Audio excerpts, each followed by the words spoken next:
रवि ने जब वह पुराना आईना खरीदा तब उसे अंदाजा नहीं था कि उसकी जिंदगी हमेशा के लिए बदलने वाली है। वह प्राचीन वस्तुओं का शौकीन था और नई चीजें अपने कलेक्शन में शामिल करना उसे बेहद पसंद था। एक दिन शहर के बाहरी इलाके में लगी नीलामी में उसकी नजर एक अजीबोगरीब आईने पर पड़ी। आईना लकड़ी के नक्काशीदार फ्रेम में सजा हुआ था जिस पर विचित्र प्रतीक उकेरे हुए थे। उसकी सतह धुंधली थी, मानो समय की परतों ने उसे ढक लिया हो। दुकानदार ने गर्व से कहा, यह आईना 200 साल पुराना है, क्या इसकी कोई कहानी है? रवि ने उत्सुकता से पूछा। दुकानदार मुस्कुराते हुए बोला, लोग कहते हैं कि यह आईना अभिशप्त है, लेकिन यह सब बकवास है। आप चाहें तो इसे ले जा सकते हैं। रवि को उस आईने का अनोखापन पसंद आया। उसने तुरंत खरीद लिया और उसे अपने घर के ड्राइंग रूम में लगा दिया। पर रवि को यह नहीं पता था कि उसने सिर्फ एक आईना नहीं बल्कि अपनी जिंदगी में एक खौफनाक तबाही को न्योता दिया है। आईने को दीवार पर टांगने के बाद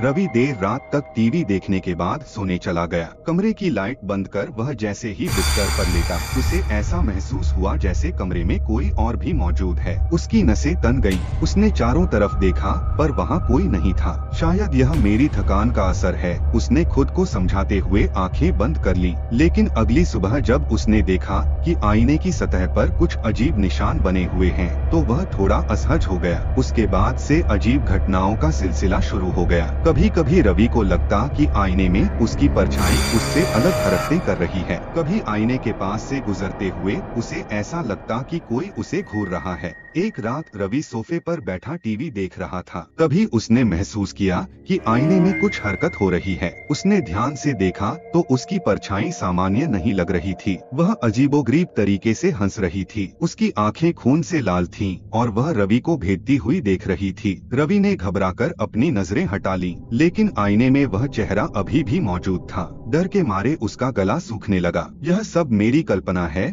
उसने खुद को समझाने की कोशिश की, लेकिन वह जानता था कि कुछ तो गड़बड़ है। अगले कुछ दिनों में चीजें और भी ज्यादा डरावनी हो गईं। आईने में उसकी परछाई कभी कभी अकेले चलती हुई दिखती, मानो वह रवि की जगह लेना चाहती हो। डर के मारे रवि ने अपने दोस्त अरुण को सब कुछ बताया। अरुण ने उसे सलाह दी कि वह आईने के इतिहास के बारे में पता लगाए। रवि उसी दुकान पर गया जहां से उसने आईना खरीदा था। दुकानदार ने थोड़ा झिझकते हुए कहा, यह आईना एक अमीर जमींदार के घर से आया था। कहते हैं कि उसकी पत्नी ने इसी आईने के सामने अपनी जान दे दी थी। उसने खुद को आग लगा ली थी। लोगों का कहना है कि उसकी आत्मा अब भी इस आईने में कैद है। यह सुनकर रवि के पैरों तले जमीन खिसक गई। वह समझ नहीं पा रहा था कि इस आईने से कैसे छुटकारा पाए। उस रात रवि ने सोने की कोशिश की, लेकिन आईने की तरफ से आने वाली अजीब आवाजों ने उसे सोने नहीं दिया। आवाजें धीरे धीरे तेज होने लगी, मानो कोई आईने के अंदर फंसा हुआ मदद की गुहार लगा रहा हो।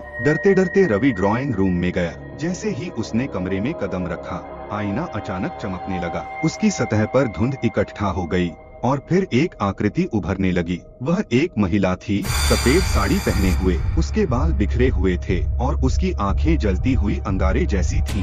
तुमने मेरा आईना ले लिया है, औरत ने गूंजती हुई आवाज में कहा। रवि के शरीर में सिहरन दौड़ गई। उसका गला सूख गया। उसने कांपते हुए पूछा, तुम कौन हो? औरत ने कोई जवाब नहीं दिया, लेकिन वह आईने से बाहर निकलने लगी। रवि चिल्लाया और कमरे से भागा। अगले दिन रवि ने एक पंडित को बुलाया और पूरी घटना बताई। पंडित ने आईने को देखकर कहा, यह आईना बुरी आत्माओं का घर बन चुका है। इसे तुरंत नष्ट करना होगा, वरना यह तुम्हारी जिंदगी बर्बाद कर देगा। रवि ने पंडित के निर्देश पर हवन का आयोजन किया। जैसे ही हवन शुरू हुआ, आईने ने जोर से कांपना शुरू कर दिया। उसकी सतह पर दरारें पड़ने लगीं और अचानक एक भयानक चीख के साथ आईना टूट गया। टूटते ही उसमें से एक काली धुंध निकली और हवा में घुल गई। पंडित ने कहा, अब आत्मा मुक्त हो गई है, यह तुम्हें अब और परेशान नहीं करेगी। रवि ने उस दिन के बाद से कभी भी पुरानी वस्तुएं खरीदने की हिम्मत नहीं की, लेकिन उसे अब भी रातों में अजीब आवाजें सुनाई देती हैं। कभी कभी उसे ऐसा लगता है